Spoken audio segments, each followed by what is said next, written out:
Et que dit cette résolution du Conseil de sécurité dans son contenu et qui est portée notamment par les États-Unis? Et qu'est-ce que concrètement, quelles sont les conséquences à la fois tant pour Gaza d'un point de vue de l'occupation israélienne, mais plus globalement pour la Palestine et pour le peuple palestinien dans son droit à l'autodétermination? Alors, la résolution qui a été adoptée par le Conseil de sécurité le 17 novembre dernier vise en réalité à prolonger directement le plan Trump aux 20 points pour Gaza et établit une série de points importants. Le premier principal, c'est de confier l'administration de Gaza à un conseil de paix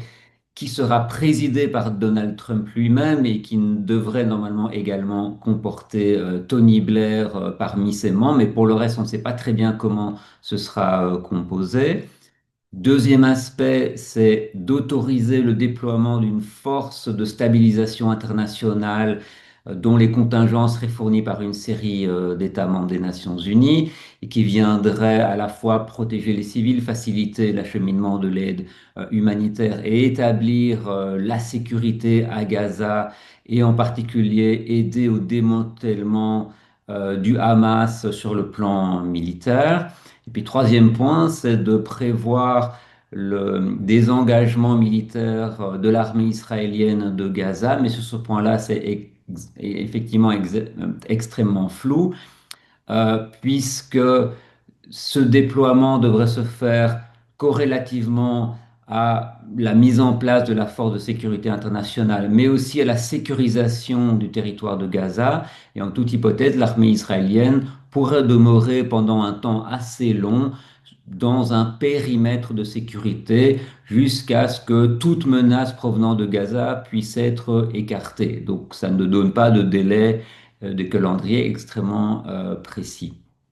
Alors, s'agissant plus globalement du règlement de la question de Palestine, là, c'est encore davantage flou que les modalités d'administration de Gaza, puisque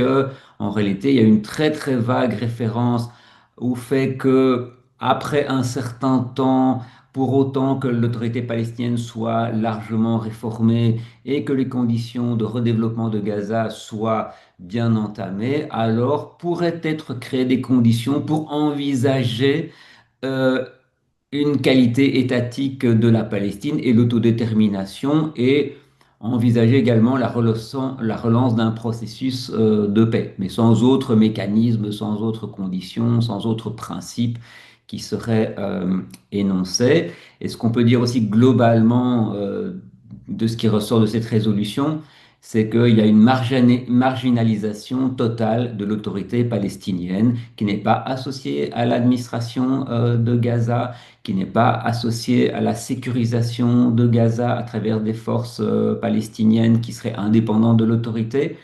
Et ce n'est là aussi que dans un délai totalement indéterminé que le Conseil de paix pourrait remettre finalement le contrôle et l'administration de Gaza à l'autorité palestinienne, mais à nouveau dans un futur très, très vaguement déterminé suite à la validation des réformes de l'autorité palestinienne et la sécurisation de la bande de Gaza. Merci. Moi, j'avais une question un peu plus juridique, mais donc comme le droit à l'autodétermination, normalement, les modalités de sa mise en œuvre appartiennent au peuple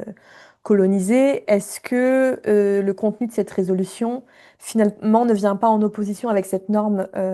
là qui a été consacrée régulièrement, notamment par la CIJ? Donc, la résolution du Conseil de sécurité, évidemment, pose des questions fondamentales par rapport au respect du droit de l'autodétermination du peuple palestinien, et je dirais à deux égards. D'une part, parce qu'il confie l'administration de Gaza non pas à l'autorité palestinienne ou à des représentants du peuple palestinien, mais à ce Conseil de paix qui ne serait secondé que par un comité palestinien apolitique, donc totalement détaché de l'autorité palestinienne ou de représentants du peuple palestinien. Et ce n'est que, comme je l'ai indiqué, à terme, mais avec un délai totalement indéterminé, que l'administration serait remise à un moment donné à l'autorité palestinienne. Donc là, on voit qu'on a l'impression qu'on réinstaure un système de tutelle ou de mandat avec la gestion d'un territoire qui a le droit à l'autodétermination par une autorité internationale en faisant fi finalement de la volonté véritable du peuple qui a le droit à l'autodétermination, quand bien même l'autorité palestinienne a donné formellement son accord au contenu de la résolution, mais on comprend bien que, évidemment, ça ne se fait pas dans des conditions où il ne fait pas l'objet d'une forme de coercition politique. Et puis, de manière plus fondamentale, on voit bien que la résolution ne s'inscrit pas dans un processus de mise en œuvre de l'exercice du droit à l'autodétermination du peuple palestinien qui est à peine évoqué par donc cette très vague référence à de futures conditions qui permettraient d'attribuer la qualité étatique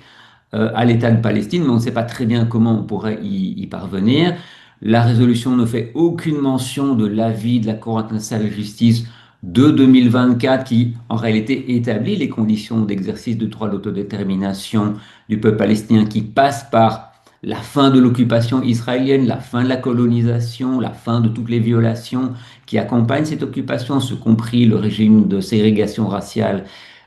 et d'apartheid. Donc on voit que on fait totalement fi, disons, du règlement global qui doit se faire au regard principalement du droit à l'autodétermination qui, en l'espèce, il faut le rappeler, est une norme impérative de droit international auquel on ne peut pas déroger, en ce compris le Conseil de sécurité des Nations Unies. Et on peut peut-être ajouter aussi qu'à part une très vague référence, cette résolution remplace totalement la déclaration de New York, c'est-à-dire que le plan franco-saoudien qui avait pourtant été adopté à une large majorité par l'Assemblée générale des Nations Unies. Alors, il y avait pas mal de failles et de critiques à faire à cette déclaration, mais en tout cas, elle s'inscrivait dans une perspective de solution à deux États et d'exercice du droit à l'autodétermination du peuple palestinien, même si les mécanismes étaient très peu précis pour y parvenir. Et puis, sur le plan de l'administration de Gaza, prévoyait de confier immédiatement l'administration de Gaza à l'autorité palestinienne et la gestion de la sécurité de Gaza à l'autorité palestinienne. Et on voit que les États qui ont pourtant promu et conçu cette déclaration, au premier chef la France et l'Arabie saoudite, ont très vite révisé leur jugement face à la diplomatie, je dirais, du rouleau compresseur de Donald Trump. La résolution, elle mentionne très peu les obligations à la charge de la puissance occupante. Qu'est-ce que ça dit aussi de cette séquence?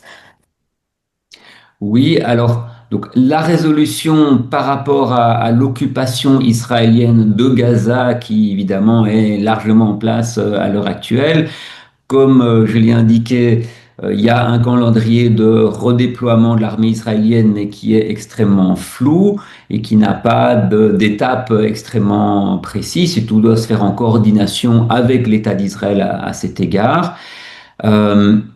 il n'y a pas de rappel particulier des obligations de la puissance occupante et on peut même constater que finalement la résolution du Conseil de sécurité donne un aval au maintien de l'occupation israélienne puisqu'il pourra demeurer pendant un temps très indéterminé et donc probablement pour plusieurs années dans un périmètre de sécurité, là aussi dont les limites ne sont pas fixées, un périmètre de sécurité qui lui permettra de contrôler tous les pourtours de Gaza en coopération normalement avec l'Égypte pour se prémunir de toute menace sécuritaire qui pourrait provenir de ce territoire. Donc alors que d'un côté, l'avis de la Cour internationale de justice prévoit l'obligation impérative d'Israël de mettre fin à toute occupation du territoire palestinien. Par cette résolution, le Conseil de sécurité, finalement, valide une présence militaire israélienne au sein de la bande de Gaza,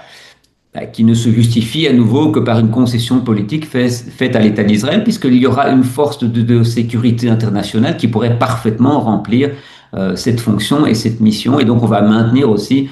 je dirais, une menace provenant directement de l'armée israélienne dont les obligations ne sont pas rappelées dans la résolution.